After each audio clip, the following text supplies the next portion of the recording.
Many people believe their life will change when they earn more money.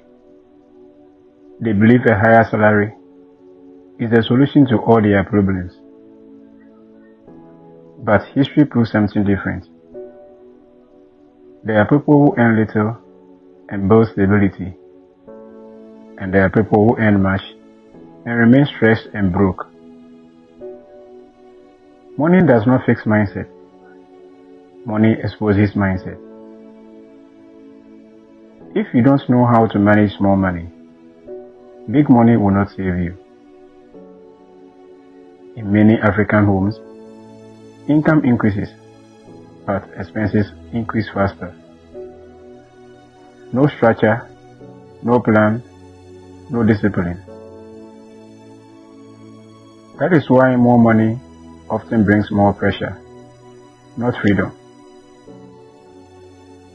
Wealth begins with understanding. Understanding how money flows. Understanding how to delay pleasure. Understanding how to build skills that produce value.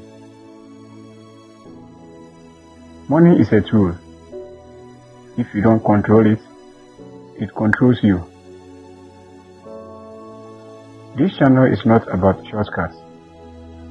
It is about long-term thinking. Log out of poverty. Log into power. If you want to understand money beyond salary, subscribe and stay connected to the Logout mindset.